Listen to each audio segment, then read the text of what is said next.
Baka may kinakailangan na iayos sa buhay mo. Huwag kang mahiya. Be honest. And plead God for this. Beg God for this. Lord, panghimasukan mo na ang buhay ko.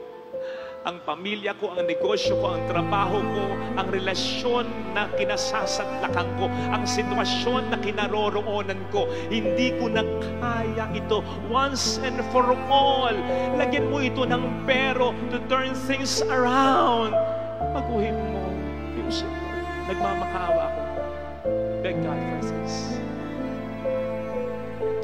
Ano kung masabihan din tayo ng Panginoon na hangal, katulad ng sinabi niya sa 2 disipulo sa Ebanghelyo. Ang ibig sabihin ng hangal, mayabang ka kasi, nagmamarunong ka kasi, o kaya tanga ka kasi.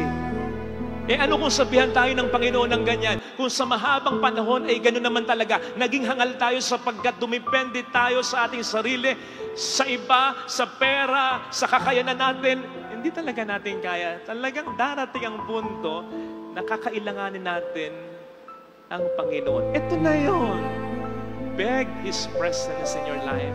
His enlightenment, His inspiration. Para masabi mo rin, lugmok na ako, pero pinamon niya ako. Malala na ang sakit ko o ng mahal ko, pero pinagaling niya ako. Hindi ko na alam kung paano pakikitungkuhan ang biyanan ko, ang manugang ko, ang asawa ko, pero pinatatag mo ako. Hindi ko na alam kung ano gagawin ko sa pasakit ulo kong anak, pero ang anak ko ay binago mo. Sadsad na ang negosyo ko, pero binigyan mo ng panibagong chance ito. Ngayon, on my road na ako for stability financially. Nawala ang asawa ko, iniwan na ako, namatay ang asawa ko, namatay ang anak ko, parang namatay na rin ako, pero binuhay mo ako. Hindi mo nga naibigay yung matagal ko nang hinihiling sa'yo, pero may mga binibigay ka ng higit pa sa hinihiling ko. This can happen. Basta, tulad ng 2 disipulo sa Ebanghelyo, pag sinabi natin sa Panginoon, manghimasok ka na sa buhay ko, hayaan mo siyang kumilos para ang buhay mo'y maiayos. Tingnan po ninyo yung detalye sa Ebanghelyo. Nang tumanggap ng imbitasyon si Kristo, pumunta siya sa bahay ng 2 disipulo. Isipin po ninyo, siya yung bisita. Dapat nakaupo siyang naghihintay.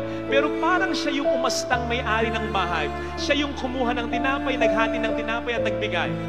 Ang ibig sabihin ng detalyeng ito, kapag gusto mo ang Diyos ang manghimasok sa buhay mo, let Him be in charge.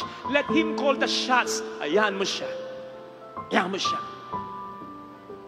Huwag ka nang kukontra at huwag ka na rin masyadong mag-alala.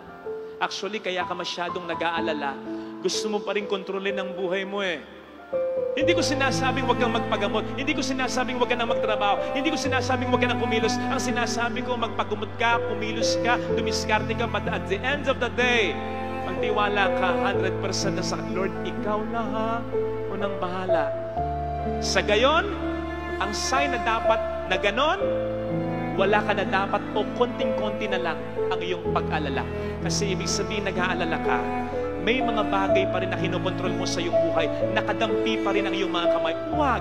Because when you're like that, God will be like this. O sige, ikaw na. Mas magaling ka naman eh. Diskarte mo, sige. Kaya sinasabi ko, isuko mo ang lahat sa Kanya.